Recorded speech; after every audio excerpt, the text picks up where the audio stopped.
All right, your 10 minutes of not allowed to talk to me is up. Awesome.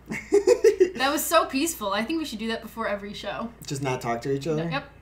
We should do it 6 you are days Steve before. Harvey, declare no one talk to you before the show. What were you saying? Oh, Steve Harvey. Yeah, I was saying we should do it 6 days before the show starts. No talking? Yeah, no talking. You know, how about no talking unless we're live? Well, actually, 4 days because we have to do this. You can only talk to me on the weekends. Okay. Sounds good. Yes. I'm so down with that. Unsupported resolution. That doesn't make sense. Wow. You need to change the video's resolution. The resolution? I don't know how to do that. The current resolution is not configured. Can you guys see us? I'm assuming there's they nobody can see us. Well, yeah, because the resolution doesn't work. Doesn't say I can, so whatever. We're going to have to... Should we stop and start again? Yeah, let's stop and start again and see what happens. False start. Oh, still looks like it's unsupported resolution. There we go. Oh, yay! It went green. We're good. It went green. Actually, that's kind of like yellow. I don't think it's ever been green. I don't know what... I'm colorblind. It looks know. like mustard to me. Mustard's yellow. Why'd you say it was green? Well, green mustard. There's no green mustard. Yeah, there is. What? Yeah, you don't... St. Patrick's Day mustard. No, they make green ketchup. It's shamrock mustard. My favorite was the purple ketchup. That was during like the Shrek craze. They're making all the different colored wouldn't ketchups. it be green if it was for Shrek? Well, yeah, Fiona was purple. Okay. Donkey was purple. Why is Donkey purple? Wouldn't it be I don't gray? remember. Gray ketchup. Gray. There was white ketchup. That would be terrible. The white ketchup, I think, was the weirdest. I didn't know how they did that. Yeah. White ketchup? Yeah. Bill Burr talks on his podcast about some restaurant in the South, and he says they have white barbecue sauce, and it's amazing. I really want to try white barbecue sauce now, because I heard it's amazing. Really yeah, doesn't it? I wonder if they they use brown sugar to make... No, because they use... I think somebody came in his food. It's just really tasty like cum. Oh. Yeah. His wife was blowing him, and he came in her mouth, and she goes, you know, this would taste good on some ribs. You're disgusting. That is... Do you have to eat a jelly bean for that? Yes, I think that you should eat a jelly bean for that. Because that was atrocious. No, I'm not eating a jelly bean. Are you sure? I got a good one. No, I'm not eating a jelly bean. Tutti Frutti or barf. I'm not eating a jelly bean, and I'm not taking a Malort shot this episode. I'm putting my foot down. Look who's being a sore loser, everybody. I take my losses with stride. I don't lose very often. I know. I apocalyptically lost that one. That was really bad. I should have done that one. Was I drinking? I think I did do that sober. Yeah, that was sober. Damn it. I suck. Yeah, you failed. I can't be on regular radio or television. Nope. What am I doing? You have no good filter. No, you got to get that dump button going on, you know? Should we get into what this episode is about instead of just rambling? Yeah. First... I like the rambles, though. First, we got to invite a celebrity. No, I don't... Oh, fuck, okay. Fine. Who do you want to invite? Who's hosting the Razzies this year? I don't think they have hosts. I don't think it's an No? event. I think it might be an event. Because some actors show up for their Razzies. Yeah, you're right. Yeah, so it has to be an event. I thought they just kind of got them. It was just kind of appointed the next day. I don't know. I've heard people like showing up to accept their awards and stuff. Like Halle Berry, I think, like showed up one time. Yeah, and Catwoman. Yeah. Well, here, let's see who Sandra that is. Bullock. Well, wait, we should talk about the Razzies and what they are, fine. in case people don't know. Yes. So the Golden Raspberry Awards, also known as the Razzies, are the anti-Oscars, and they honor the worst in filmmaking. So every year, the Razzies come out, and they nominate the worst director. We pull up the Razzie chart, I guess. Go to the wiki page. We'll steal wiki. Wiki, Razzie. Yeah, let's go on our wiki page. You know, I've never actually watched a Razzies, but I love looking at all the nominations. I don't think you can. I think it's like a private event. Just do wiki. Oh yeah, there you go. Do the Hollywood Reporter article. That should be fine. Let me switch it once it loads.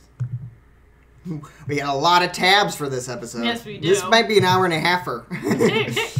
Let's see. Strap in, folks. So these are the Razzie Awards for this year. There we go. So they do Worst Picture, Worst Actress, Worst Actor, Worst Supporting Actor, Worst Supporting Actress, Worst Screen Combo. Oh my goodness, there's so many. You get the picture. They do a lot of the same things as the Oscars. And they also have an award for Worst Ripoff.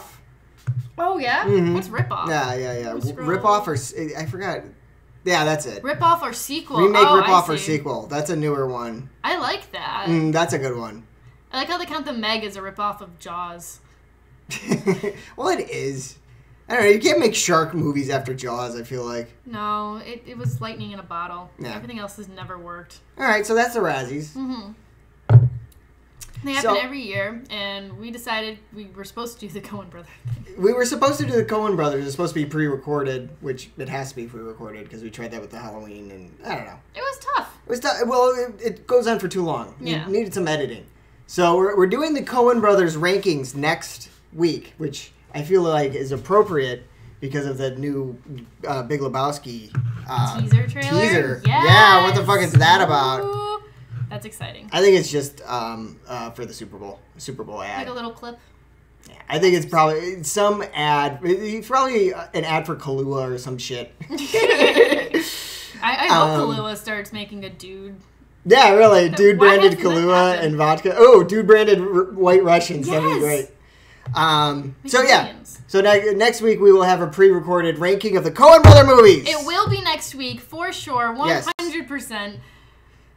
It's tough. There's a lot of movies. There's a lot. There's a lot of prep that goes into that. Probably the toughest for ranking. Yeah. Oh my goodness. I So don't know far, what's going to happen on my rank list. Yeah. I'm flip-flopping every day as what's better than the other. Like, Yeah. I haven't begun to think about it, but all right. Whatever. We'll So, get into that later. next week, sit down and enjoy that. But for this week, for our laziness and taking forever to get that out and made, we decided to punish ourselves. Yep. And that is by watching every single movie on the Razzie Worst Picture and deciding for ourselves. Because Oscar noms came out too, and everybody's debating about that. Yeah. Not a lot of people talk about the Razzies and who should win the Razzie, Golden Razzie for Worst Picture. No, I feel like it should be talked about more because we should talk about the worst in film and the best in film, in my opinion. Yeah, because it's great because you can learn from both. And honestly, worst of lists are way more interesting. So much more interesting. Finding out what's terrible and what's a disaster is fascinating. Finding out what's a success kind of stinks. Kind of like, oh great, what are you, tooting your own horn? Yeah, congratulations. Pat on the back. Yeah. So, that's what we did. Yep. So, The worst pictures this year were Gotti, The Happy Time Murders, Holmes and Watson, Robin Hood, and Winchester. in honor of the Golden Razzies, I think we should invite King Razzie himself to the live stream, who was not nominated at all for the first time in forever, I think. Do you know who I'm talking about? King Razzie. King Razzie. I'm going to guess Adam Sandler? Yes, Yeah. King Razzie, Adam Sandler. He's pretty much every movie he's ever made has been nominated. But did he take the year off or something? I thought he had a movie out. He usually pushes one out once a year or something like that. Well, he's on Netflix now. He's putting movies on Netflix. Yeah. Maybe it's kind of like the Oscars. If the movie didn't go into theaters, it's not allowed for contention. I don't know. I don't know if you would include like a Netflix streaming movie. All of these went into... Yeah, all of these went into movie theaters. They didn't start streaming first. No. I wonder what... I mean, you should count Netflix movies, too. Well, because that's what the Academy Award does, is in order for your movie to be eligible, it has to be in theaters. So what movies do that are released, they'll release it onto Netflix, but they'll also release it into theaters. So that it can count for So that okay. it's eligible for contention. Yeah. I don't know if Razzie has that. Because it's I'm sure there was an Adam Sandler movie that was released this year that was awful. There had to have been. There had Hold to on. have been. I'm going to check IMDb. And I'm curious. There's not even like an Adam Sandler friend movie, like a Kevin James movie that is on this list, which is real, or a Transformers movie. This is a weird year for Razzies. Yeah, it's got a very interesting mix this year of Worst Pictures. Yeah. Unfortunately, Which they all deserve to be nominated. I think they all deserve to be nominated. I'm starting there. Yeah, I agree. For the most part, yeah. I'm looking up Adam Sandler. Adam Sandler, what is he up to? Adam Sandler. He has like 3 pages. There's 3 Adam Sandlers? I think so. That was weird. Yeah. He didn't do anything this year? I don't think he did anything this year. Adam Sandler took a break? He has 2 upcoming projects. Oh, he did Hotel Transylvania 3. All right. And Kevin Can Wait. All right. The Week Of. That was the Adam Sandler one. I didn't hear anything about that. Yeah. That was in 2018. That would be, but that was straight to Netflix, right? Yeah, Kevin Can Wait was on CBS. Hotel Transylvania was in movie theaters. But it's that. I didn't hear anything about it. It was a cartoon. All right, so let's invite him. We're not gonna make fun of him this episode. Nope. He should be happy. This is a good year for him. What's Adam Handler? Adam. Does he have a Twitter? Twitter. If he doesn't have a Twitter, we'll just do David Spade. That's close enough. Okay. I know David Spade has one.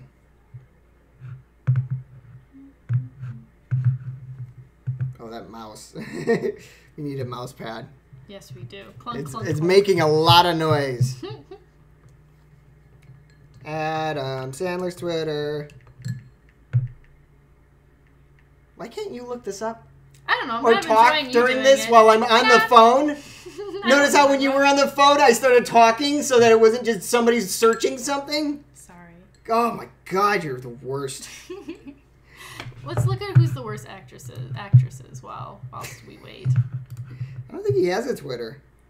Peppermint. I didn't hear anything from Peppermint. Winchester. Winchester does have an H in it. I thought it was without it.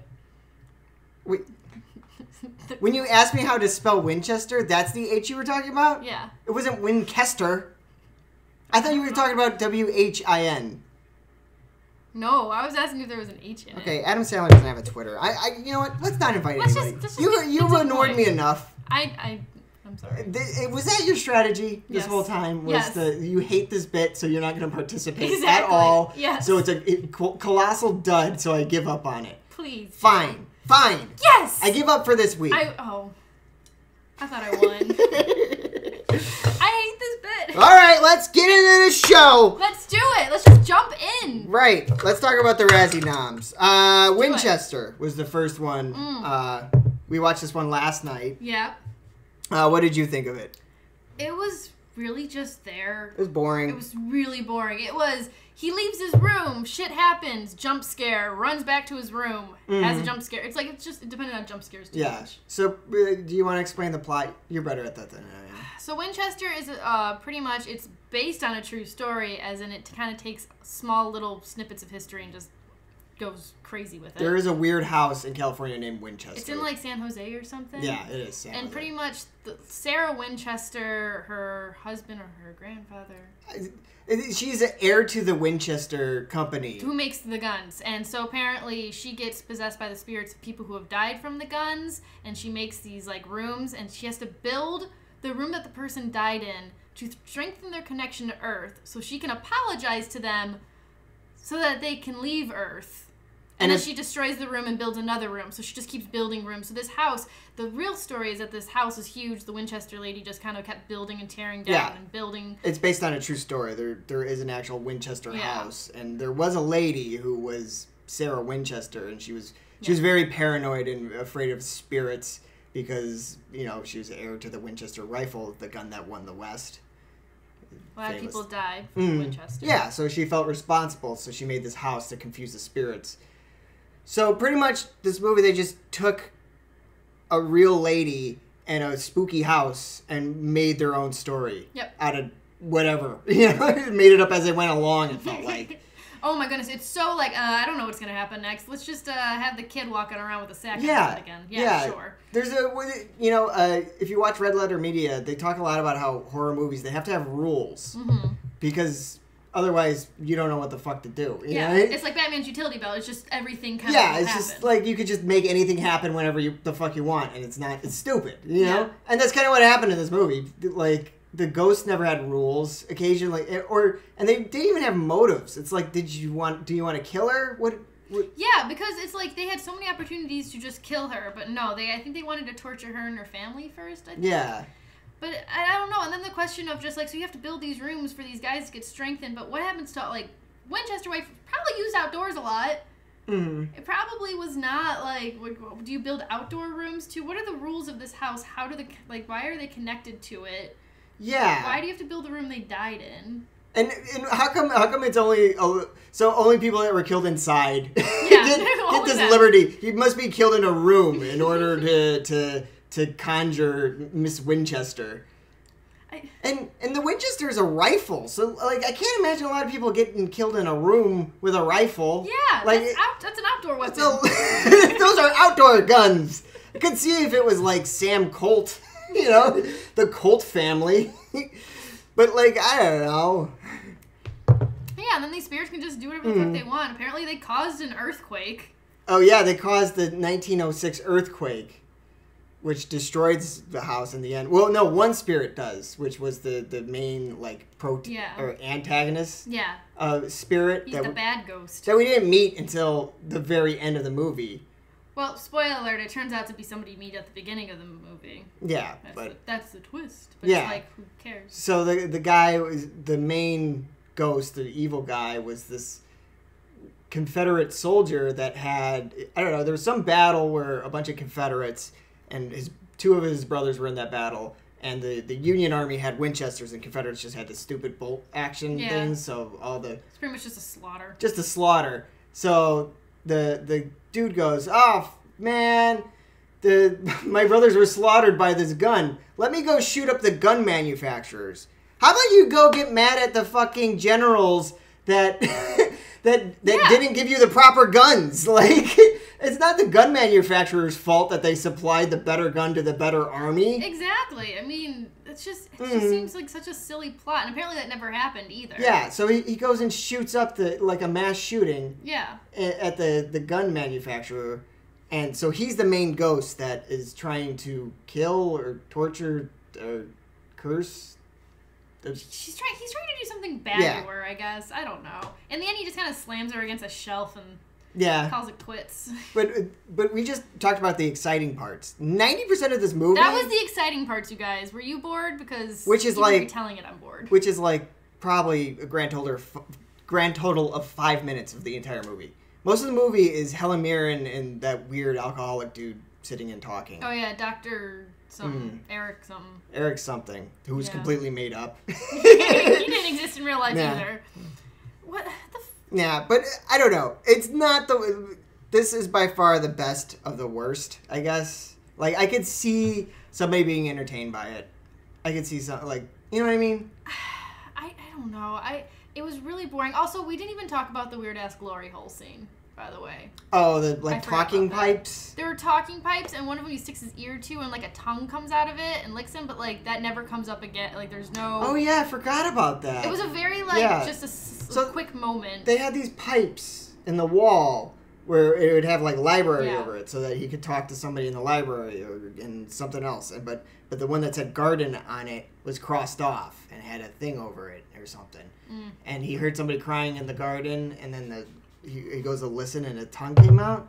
And it turned out... It looked like a tongue-looking slithery thing. And it turned out that it was his wife in the garden. Like, his wife was murdered by a Winchester, which we didn't find out until midway through the movie that his wife was murdered by a Winchester rifle. They kept doing all this, like, roundabout dancing shit to try and make it more mysterious and interesting. Yeah. But the entire time I was just like, oh, okay. Yeah, like, you just I figured this out already. Yeah, they just sprang it up on you.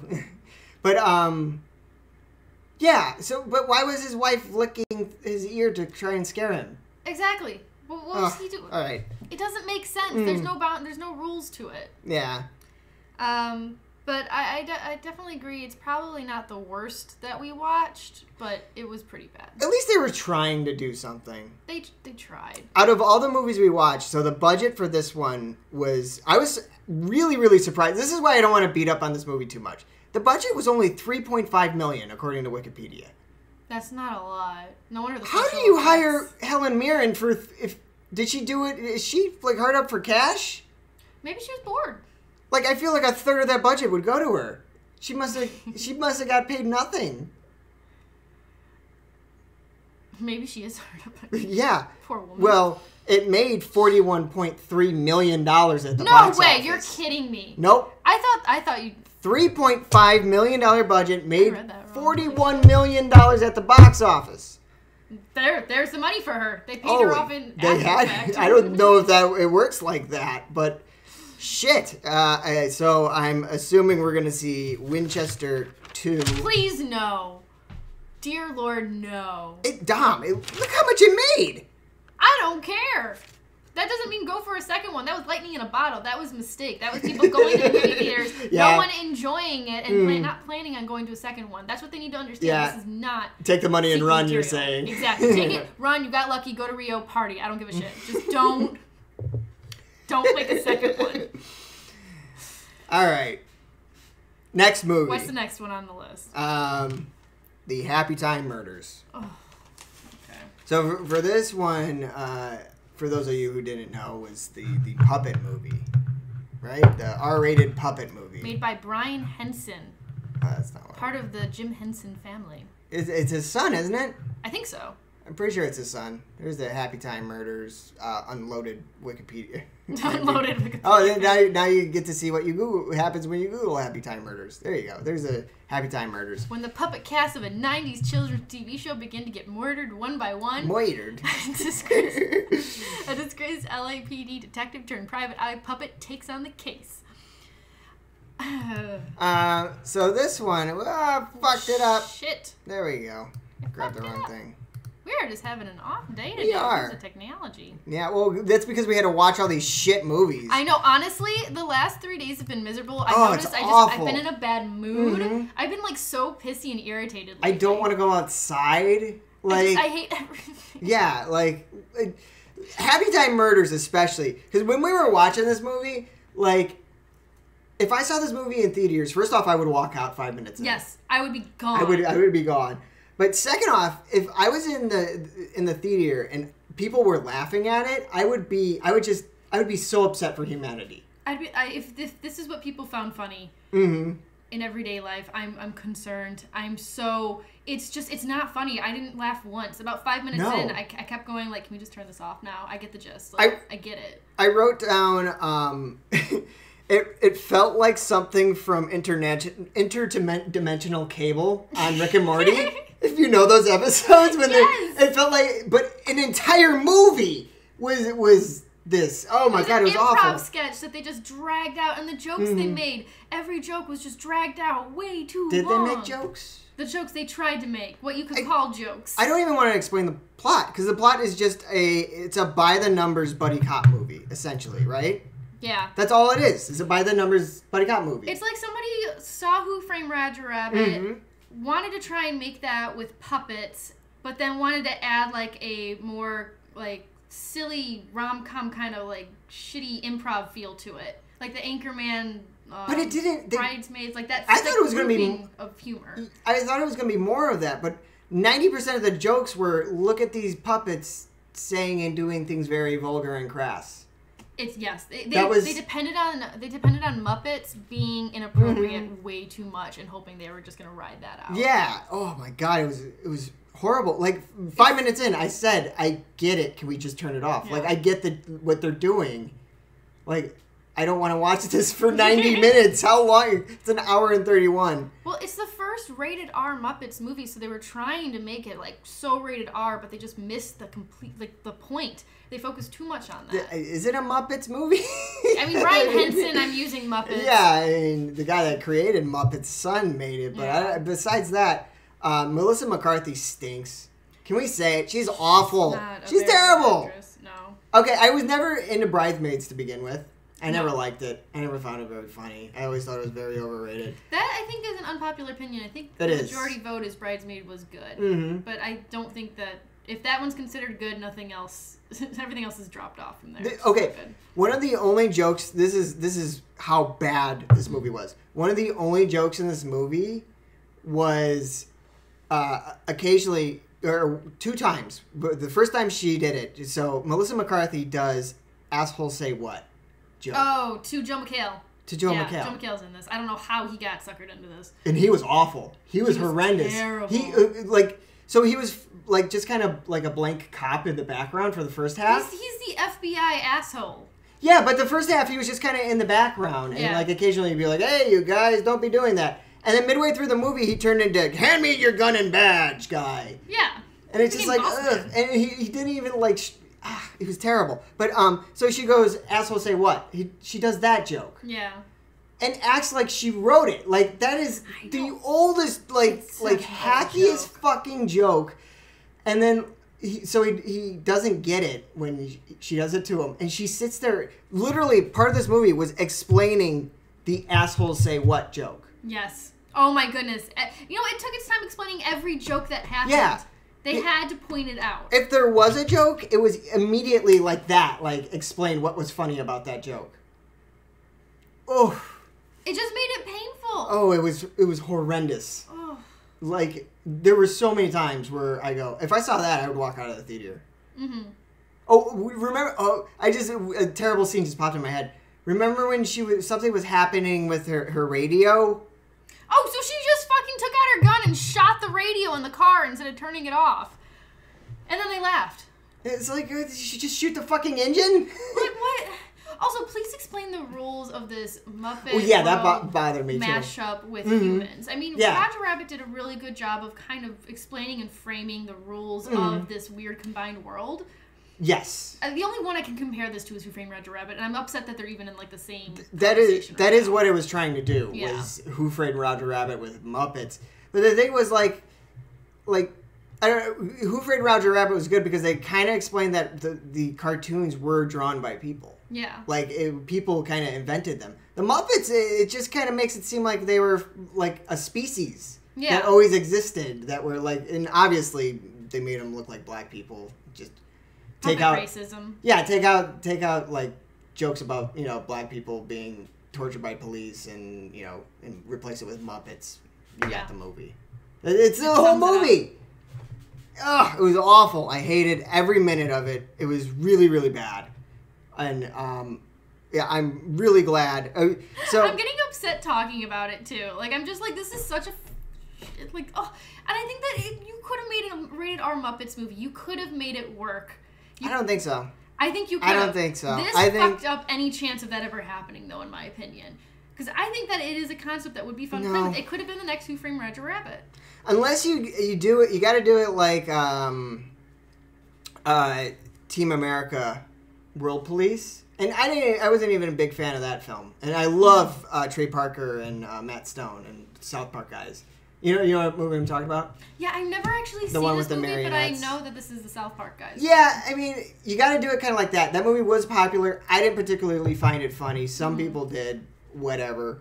But, like, I think that's the kind of angle you got to go if you're going to do a Muppet, like, R-rated movie is, like, I think it's got to be entirely Muppet. And I mean, even Sesame Street wasn't entirely Muppet. I don't know. I don't think it works ever. I really don't. I don't think an R-rated Muppet movie. I think if they did it right, like not having a weird Muppet sex scene that with silly string come. But that has to happen in an R-rated Muppet movie. That's why I'm saying I don't think it would work, because if you're doing an R-rated Muppet movie, you have to do the dumb scene of him coming and the scene of him having, that's the whole thing. Or the I hated that scene. It was a lot of like, hey, look, we made these Muppets do something really vulgar. Isn't that funny? Like, you want to show the clip of him coming and the licking? Is it shown? Yeah, we got a GIF of it. This. Oh, there's a GIF. Yeah. Oh, and I hate that one too. Okay, you guys, look at this. Look at this shit. So they CGI. There was a sex scene in it with the main character. Where's the next one? This one? Yeah. And then he comes. And it's that went on for hours.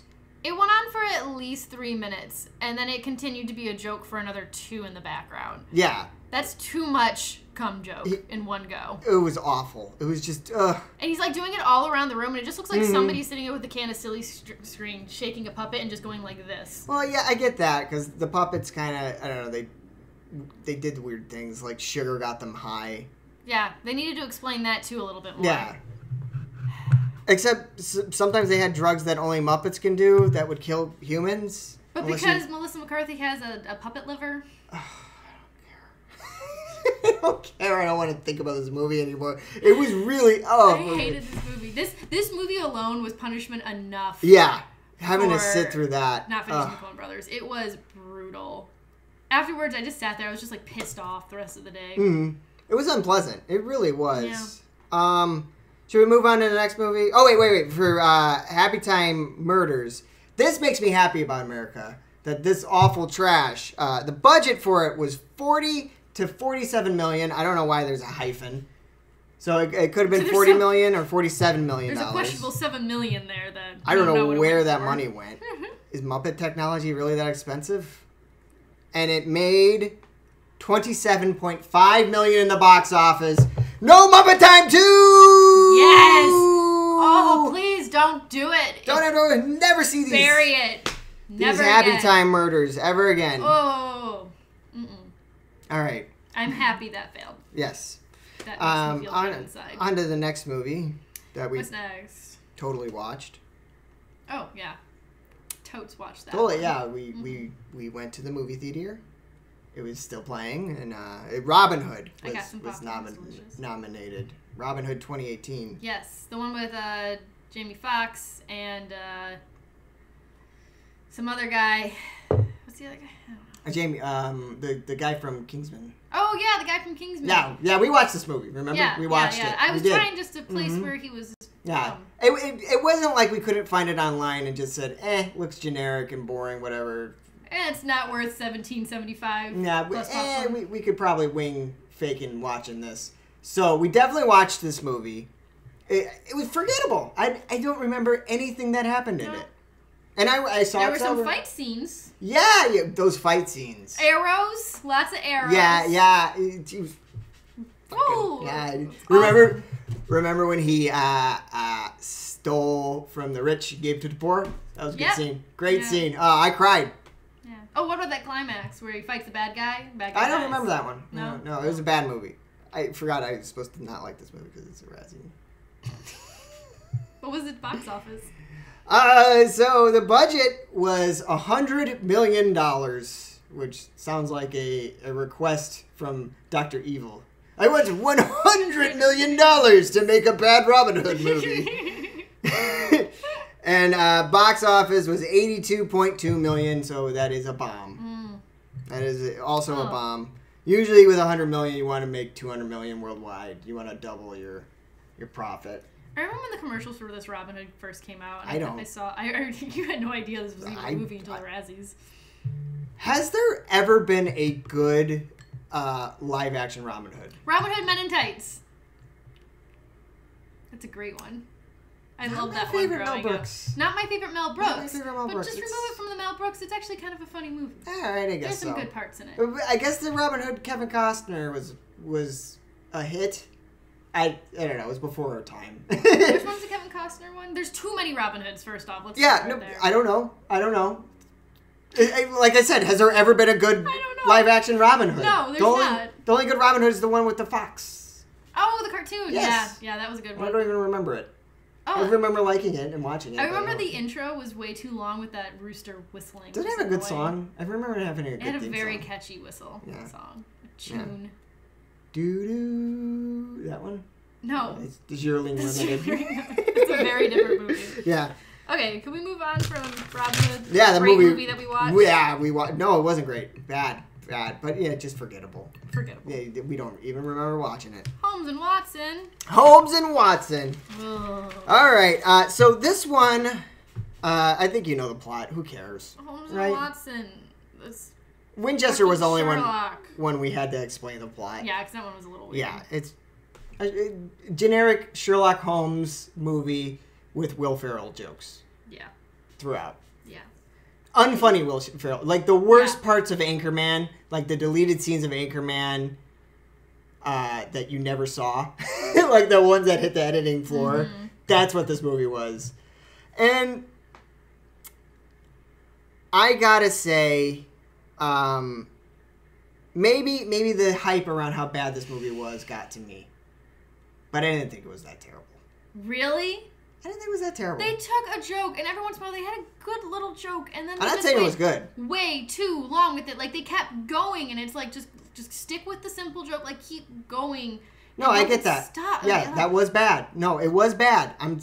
But I think because we saw this after Happy Time Murders, and I think you'll agree with me. Anything is better after Happy Time Murders. The difference between this and Happy Time Murders is this went for jokes over story.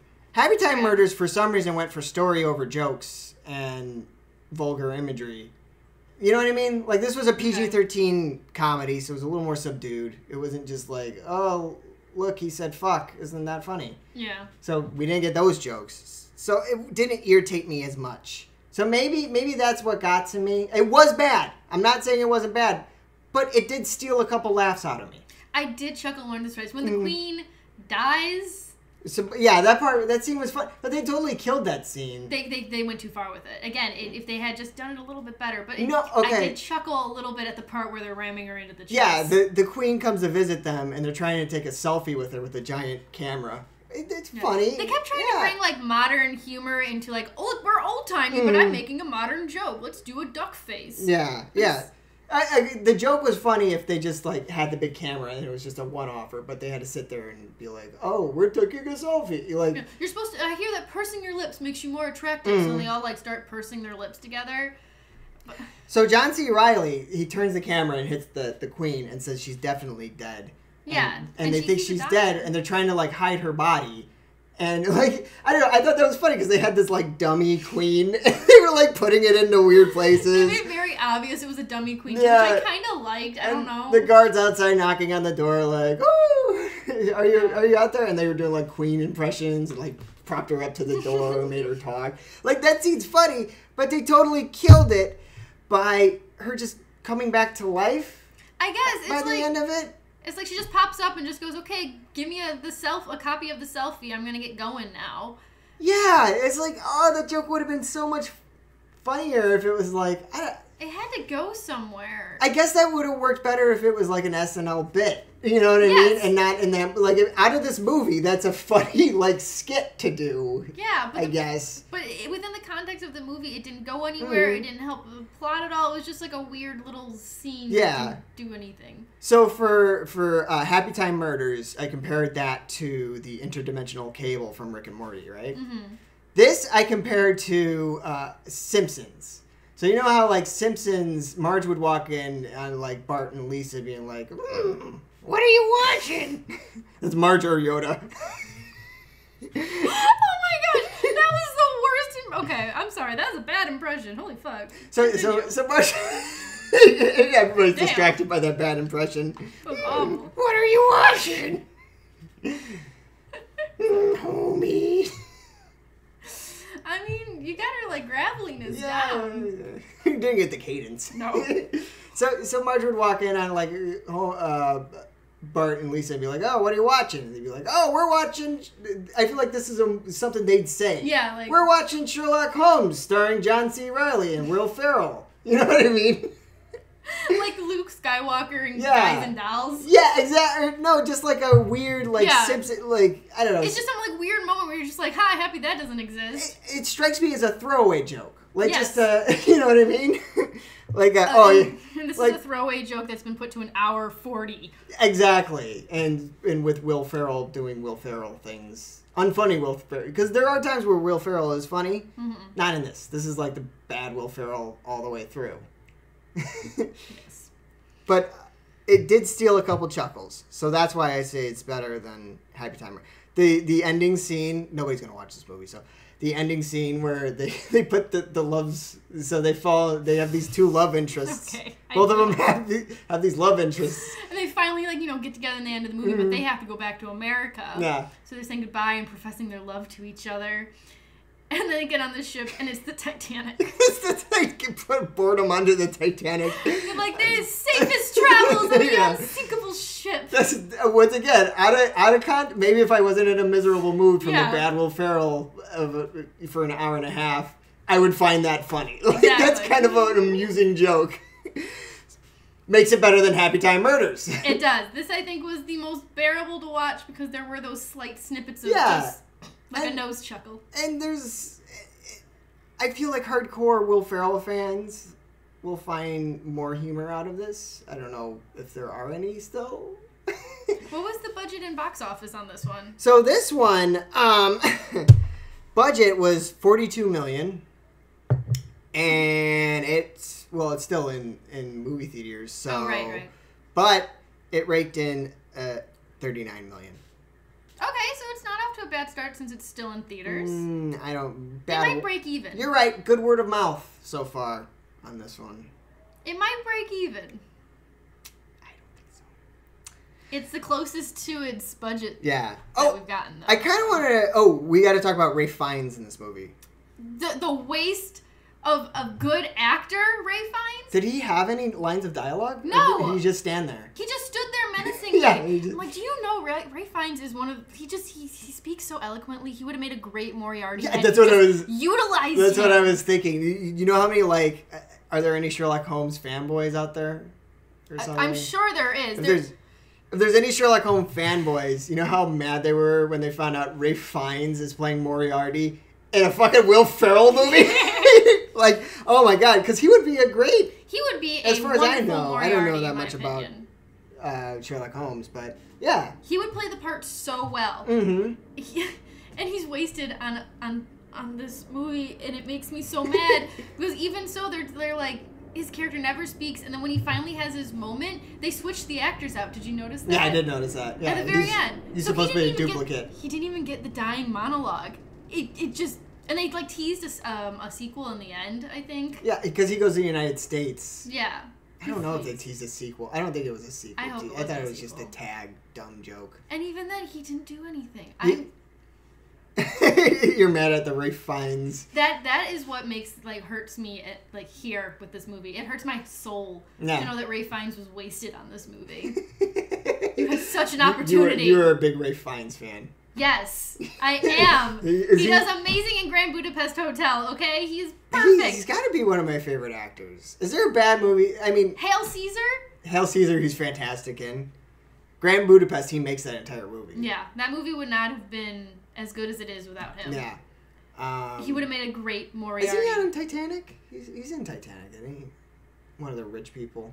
Maybe. I don't know. Isn't he Voldemort? Wait, really? No way. I think he's Voldemort. Oh my god, Harry Potter fans are freaking out right now. I think he's Voldemort. Hold on, I'm checking. I'm not a Harry Potter fan. Don't watch the episode if you are a Harry Potter fan where I talk about how much I hate Harry Potter. How the fuck do you spell Ralph Fiennes? It's Ralph. Ralph, that's why I always say it wrong. But because, see, we did that before where I corrected you and said it's actually Ralph. But it's spelled like Ralph, but it's pronounced Rafe because he's Welsh, apparently. Oh my gosh, his real name is like Twistleton Wykeham Fiennes. What? Look at it. Twistleton? His name is it looks like Ralph Nathaniel Twistleton Wykeham Fiennes. Let's go on here and you guys show gotta them see this name. What was I looking up with him? I totally forgot. Voldemort. Voldemort. Holy shit, he was Lord Voldemort in the 2011 Harry Potter and the Deathly Hallows. Oh shit. Holy fuck, I might become a Harry Potter fan. I might become a Voldemort fan at least. I need to go watch all those scenes again. Oh, and it's right next to the Holmes Moriarty. Is he even credited in the... Hold on, let's... Oh, he was Alfred Pennyworth in the Lego Batman movie too. Fun fact. fact. He was a good Alfred. I'm trying to... Oh, there. He's top billed. They dumped even spent all their fucking money on him for him to just stand there. Oh, that makes me mad in a whole He was probably like, I'll do it, but I'm not going to talk. Fucking pay me. So, where's his real name? Oh, there it is. There it is. Look at that name right there. Okay, fuck him. I'm calling him Ralph. Fuck you. You can't go by Rafe. Rafe. Oh, okay. There's an L in it. Oh, I started at Nathaniel. I thought I didn't even see that. He has a lot of names. He does. What the fuck? He's a Welshman. He's the eldest of 6 children. Wow. Good Alrighty. There's Rafe. Here's good old Rafe. Good old Rafey. All right. Are we done with... I wanted to say... that the dynamic of John C. Reilly and Will Ferrell in this movie, I realized was exactly the same as Ricky Bobby and John C. Reilly's character in Ballad of Ricky Bobby. Oh yeah, not underappreciated. Mm-hmm. Actually, egotistical head man. Yep. John C. Reilly's trying to be just as good as him. Yep. Tries to take his place. That's another thing I noticed that I wanted to point out. I didn't realize that at first. You're right, Mm-hmm. but exactly the same dynamic. So that's kind of gross too. Still not as bad as Happy Time Murders. I'll stand by that. Yes, I agree. It does not deserve the Golden Razzie. It does deserve to be nominated. I agree. I think I agree with all these nominations. Yes. Robin Hood, I guess. I don't know. I am. Should we get to cream of the crop?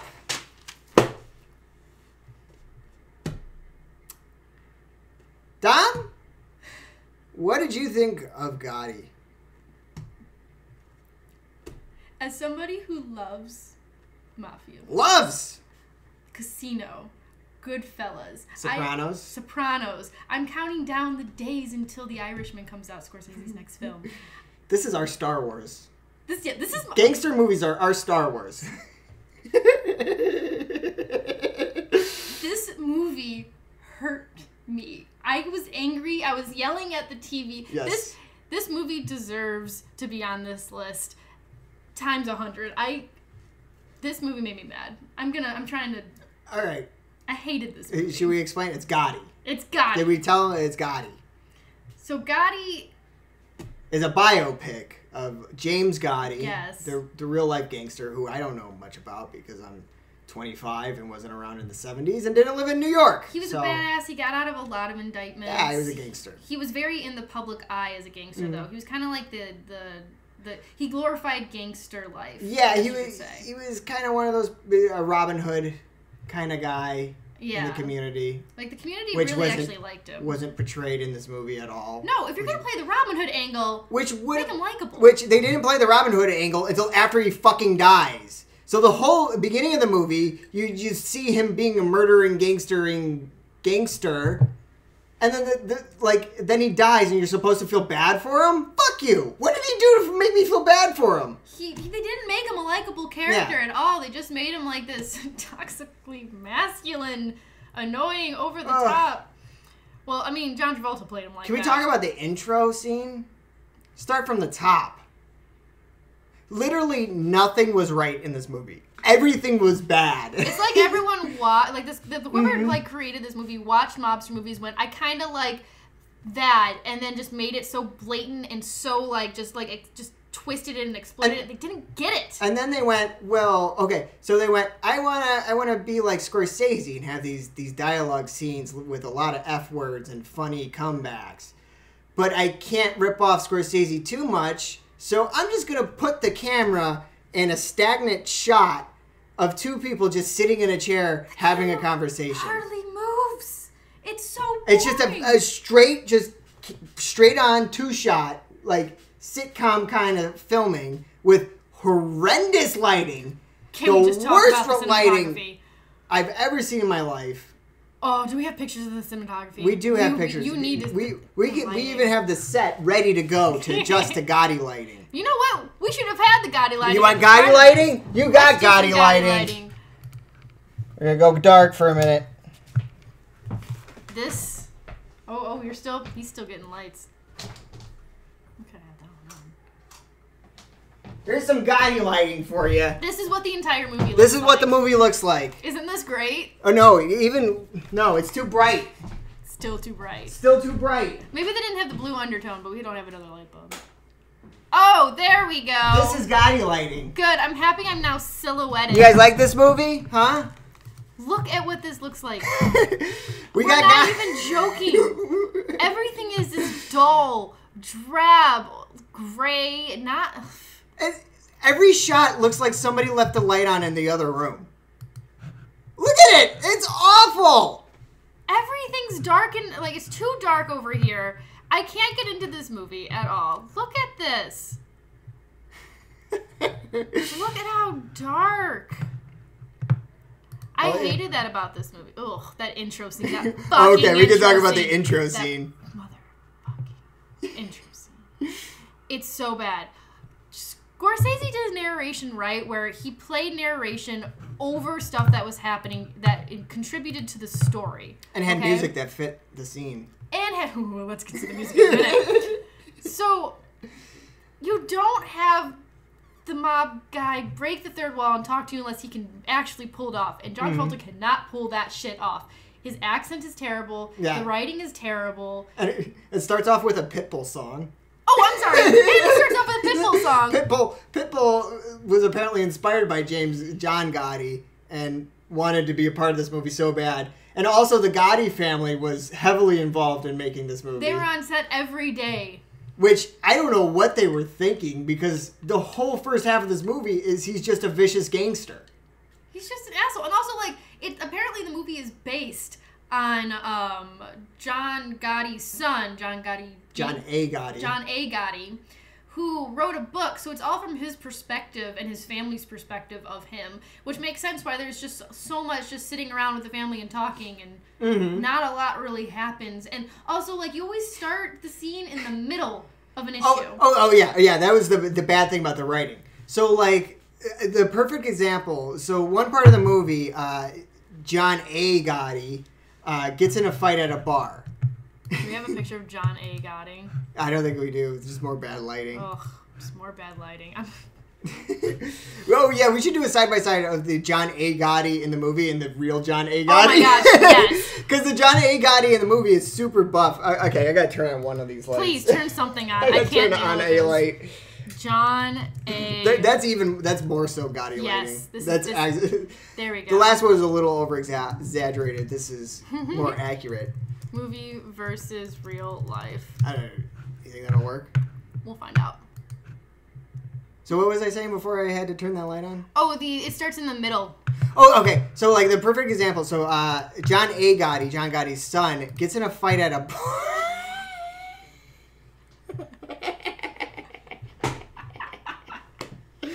Mind you, this man was on set every day. A lot of them requested who was going to act. They wanted John Travolta specifically to play Gotti. They wanted Lindsay Lohan to play the wife, which that didn't work out. This guy, I'm sure, picked this guy to play him in the movie. And he had a pompadour, and this guy does not pull off a pompadour all. He has the worst head for a pompadour I've ever seen in my life. So he gets in a fight in this bar. And they go home. First off, you couldn't hear a fucking word they were saying in the bar at all. It was all of a sudden, it was just a bunch of mumbled conversation, and then all of a sudden they were fighting. And they go to John Gotti's uncle's house, and John Travolta, John Gotti Sr., comes in and starts smacking them. And he starts beating them. He's like, "You know what you did? You fucking killed somebody at that bar. Bringing heat down on me. You're bringing heat down on the family. You're bringing heat down on the family." And then John Gotti's uncle, the house that they went to, comes out. He's like, "I can't believe you boys would do this. How could you do this? You were so irresponsible." Cut to next scene. I think you did that acting better than him, by the way. So giving you credit there. Continue. Cut to next scene. It starts with a narration of John Gotti goes, "Yeah, my son really didn't do anything bad. It was really the uncle that was really bad and informing to the FBI." It's like, well, why'd you even bring up that the son killed somebody at a bar if it's not an issue? Or at least don't tell the story like that. Yeah. Don't make it so they built this all up and then it just didn't go anywhere. And also the thing with the uncle was the tapes actually. Oh yeah. So it turned out he was being recorded. Yeah. Which I like to compare the entire recording scandal to the recording scandal in Casino, where there's a big recording scandal. It comes out. Yeah. The guy gets in trouble. The guy in Missouri with you got Martin Scorsese's mom. Yeah. She's yelling at him for swearing. I know, but it's like your mom. Yes. Please don't swear. Yeah, go on. So he's at, he runs this grocery store and he kind of brings the cash between Vegas and all the mobster guys in Chicago, right? They say back home in the movie, but I think it's Chicago. I think it's Chicago. It's Chicago and New York. Yeah. And casino. So he's like bitching and complaining, and they bugged the store, so they got all of him just complaining about all of this, and that's how it all came out, and that's the recordings that sunk everybody, right? So this movie plays with the same concept of just, well, I mean, obviously it's based on real life, like they find the recordings, it comes out, but the movie just does this terrible job where it's just one scene where the recordings are out, they're all yelling at each other, and then it jumps to like 4 other issues, and then comes back to the courtroom. Yeah. Like, the storyline didn't make sense. Oh. It jumped way too much. I'm starting to remember the movie chronologically now. So it jumps to that scene where the narration about how it wasn't the kid that brought down the heat on the family, it was the uncle. And it jumps to the scene of John Gotti, Hair Lip, who was like John Gotti's right-hand man, who had a fucking hair lip. Hair lip should be banned in film, in my opinion, because I can't get past that with, like, during dialogue. It doesn't bother me in the slightest. I don't understand. You don't even notice. I don't know. This dude had a hardcore hair lip. Like, I can't watch Joaquin Phoenix movies. That's rough for me. So you're not going to see the new Joker? No. I ain't seen hair lip Joker. I don't see this hate. Fucking whole Joker with a speech impediment.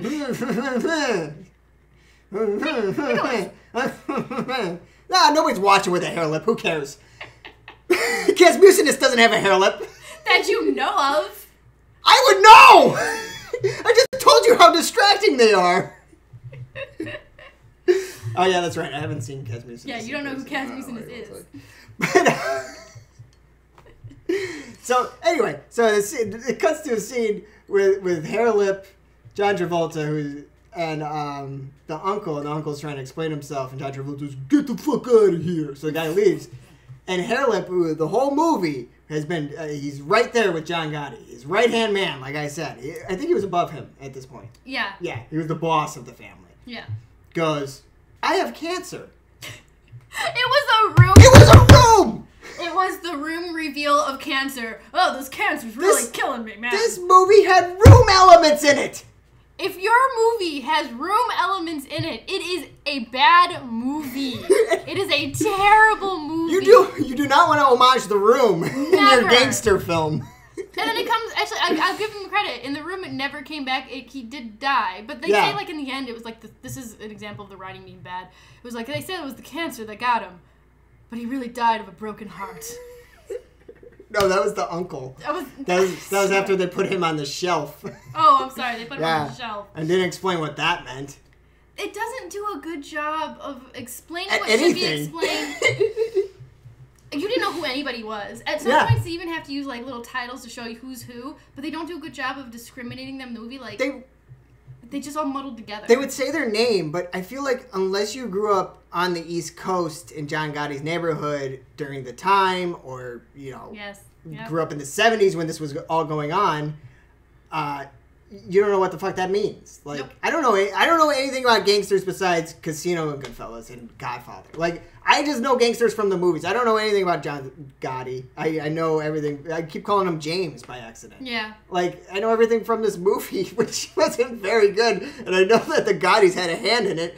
So this movie was made by mafia members. It wasn't very accurate. I bet you this is like a producer's like scheme. They did some in like they stole some money. And they're just like, no one's going to pay attention because it's going to flop and everyone's just going to make fun of how bad it is. Well, the budget for this film was... Did it pay off? It was $10 million.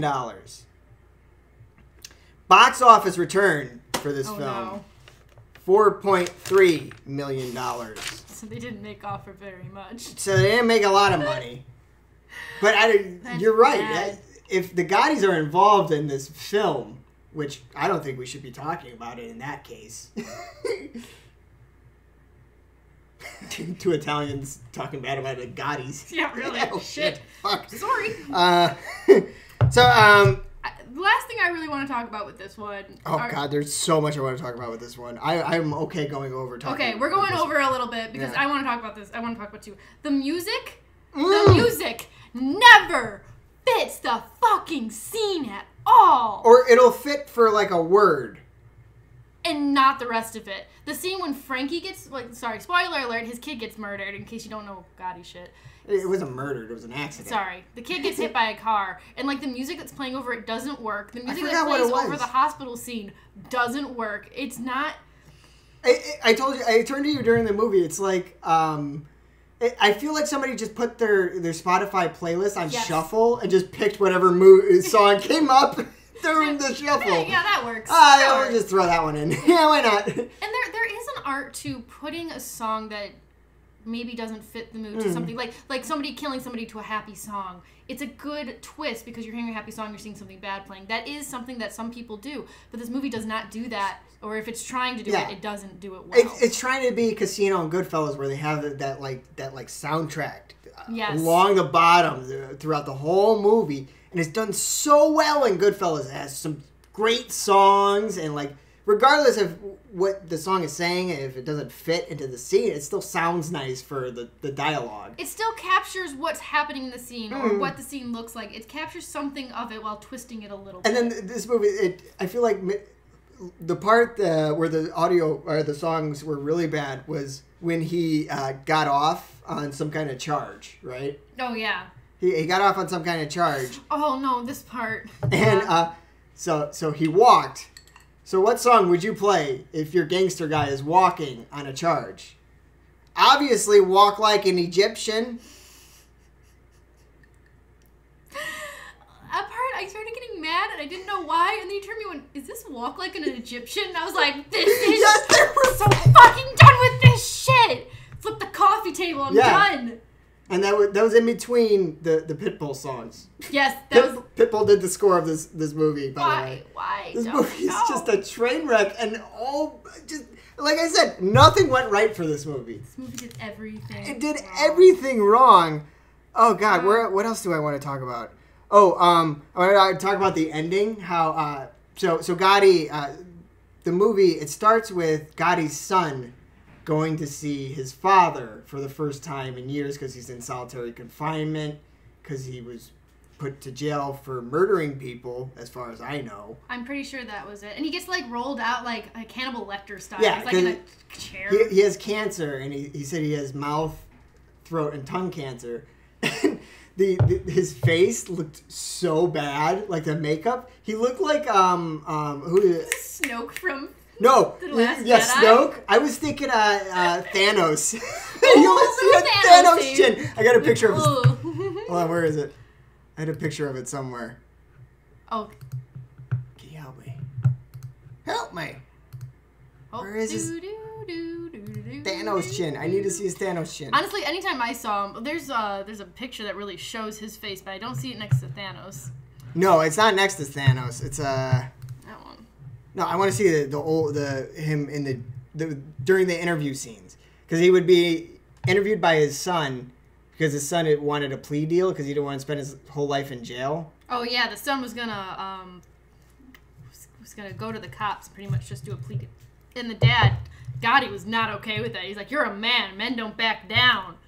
Don't take this shit." So he doesn't take it. He does take it. I thought he didn't. He does take it. Oh, he does take it. And then they try and twist to make him stay in jail longer, like Gotti tried to warn him, and then he got out. See, again, this movie is not good at storytelling. Mm-hmm. This is the issue with it. It cannot tell a good story or a coherent one. Okay. It jumps around too much. You get to see the bad lighting, too. Oh, yeah. But lighting. I feel like the lighting was to hide his terrible chin. Yeah. Look at it. It looks terrible. What is that? Look at it. It's all cratery. It's supposed to be a graft. Right because there. He said that they took part of his tit and used it on his face. And when they jump between this interview and the past, but it doesn't feel connected at all. Usually the jump backs weren't really referring to much of what the discussion was talking about.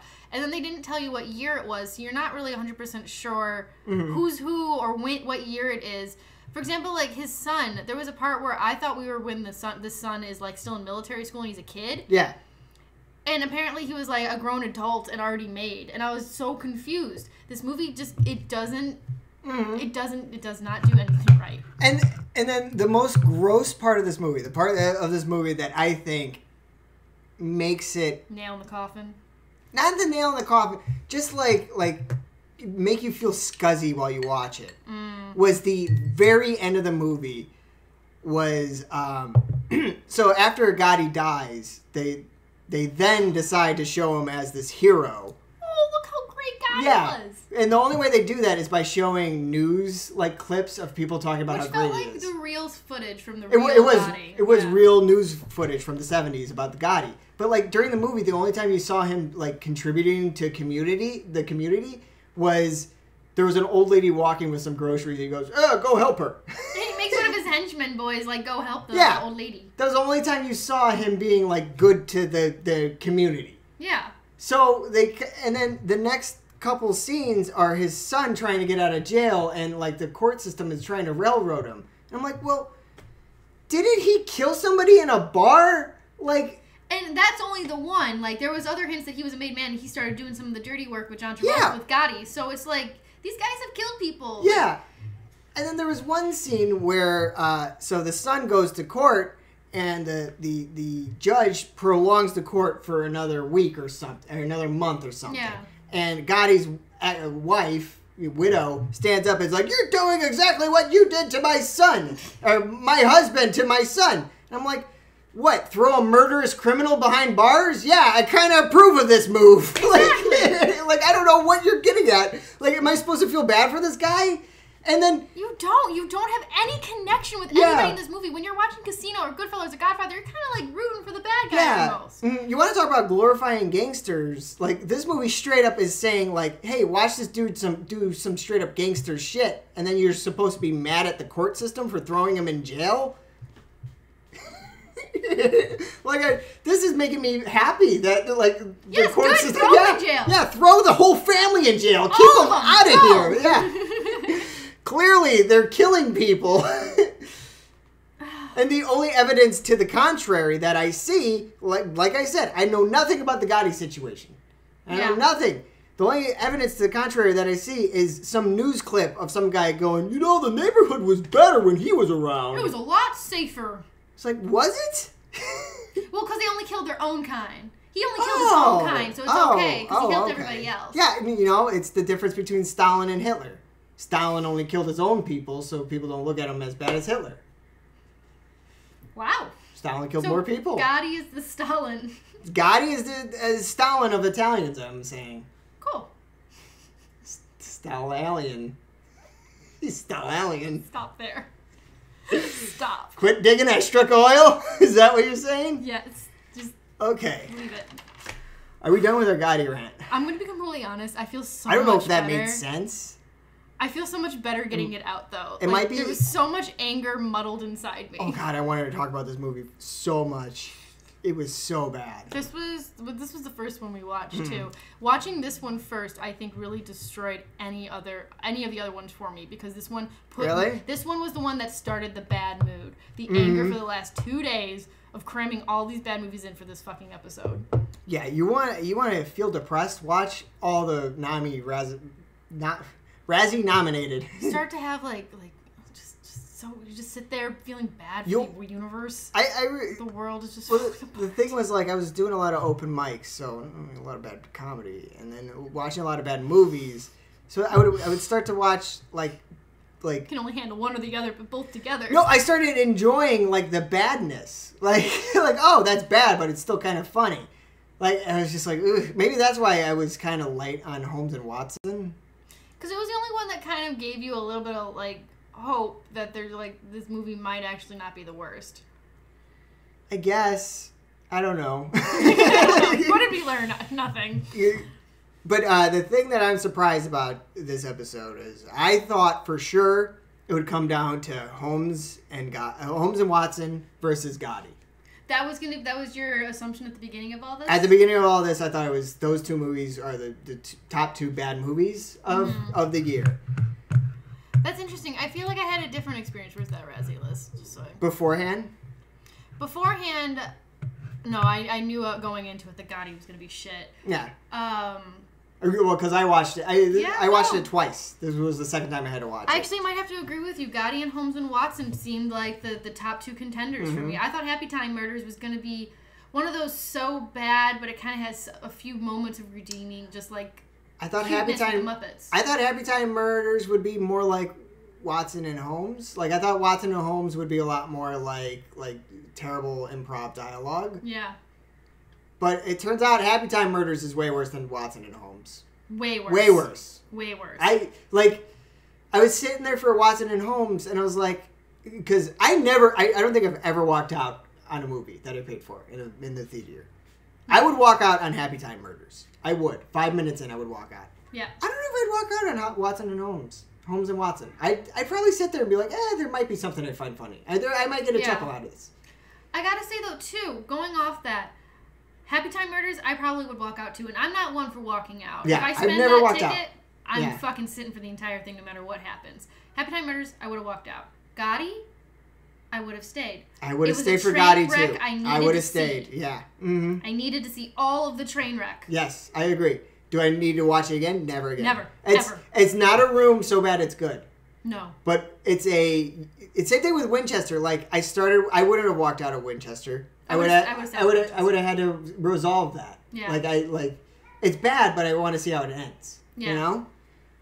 I didn't get that for Happy Time Murders. No, which I don't know, because Gotti is so gross with I kind of want it to win Worst Picture because of the whole movie kind of has mafia ties to it, I feel like. and I... Oh, come on. One of Scorsese's films actually used mobsters in the shooting of it. There have been... Any mobster movie with Scorsese, I'm sure, had some kind of involvement with it. But it wasn't the kind of... the problem is Gotti was bad, so it feels icky. Yeah. I will argue that point. But as far as glorifying gangsters... when you look at atrocious stuff. See, I hate when people say that about Goodfellas and Casino, that they glorifies gangsterism, because it's like, did you see the ending of those movies? None of those movies end well. Both of those people are miserable. The main characters, everybody in the movie either ends up dead or miserable. It shows the rise and fall of mafia life so well. It shows look at how great this is, but you must pay. There's a consequence for your actions in the end. And Gotti, there is consequence for your action, but it doesn't make you feel that way about it. And also, Goodfellas is I'm rooting for these gangsters because I kind of like them. They're likable characters. Yeah. This is, here's a gangster, you should root for him because he's a gangster and he's anti-government and he kills people. Isn't that cool? Things. That's fucking glorifying. That's straight up glorifying. Which makes sense with the family standing behind you. The Gotti family should not have been involved in this film. I know. And this is my quandary for picking which one is worse. Happy Time Murders or Gotti. Because Gotti has this gross griminess to it. Yeah. But Even in the lighting. Yeah. Everything's grimy. Everything's wrong with it. It is kind of hilarious. The story behind it is kind of funny, I admit. It's interesting. Yeah. But does that make it a better movie? I sat through it longer. Happy Time Murders, I would not sit through as long. I sat through Gotti twice. What does that say? Well, that's true. You did watch Gotti before. Yeah. We had watched it again with me. I passively watched it. I kind of threw it on knowing it was bad and just kind of... I think I jacked off in the middle of it. I went on my laptop, started watching porn. There's a lot of scenes of just people sitting around and talking about nothing. They just babble on and on. But the thing is, Gotti and Happy Time Murders, both of them made me mad. Both of them made me feel shitty. Gotti made me feel icky shitty. Happy Times just made me feel just, empty inside. Yeah. Hollow. And I don't know which one is worse. Like you said, Gotti, I'm personally offended. Happy Time Murders was just atrocious all around. Mm-hmm. I feel like if they tied, I'd be fine with that. If I had to pick one that I would vote for, Gotti. Because Happy Time Murders, I don't know, it tried to be funny. Yeah. Gotti just kind of... You're right. Gotti just seems so thrown together. If nothing went right for the movie, you got to kind of pick it. Nothing went right for it. But nothing went right for Happy Time Murders either. See, this is where I get into a weird funk. This upsets me. I don't like this. These movies stress me out. Mm-hmm. Okay, but we can definitely say at least it's between Gotti and Happy Time Murders. Everything else just kind of... Yeah, okay. I can deal Robin with Hood, we Watson. didn't watch. Robin Hood was forgettable. Yeah. Winchester, whatever. It was a shitty horror movie.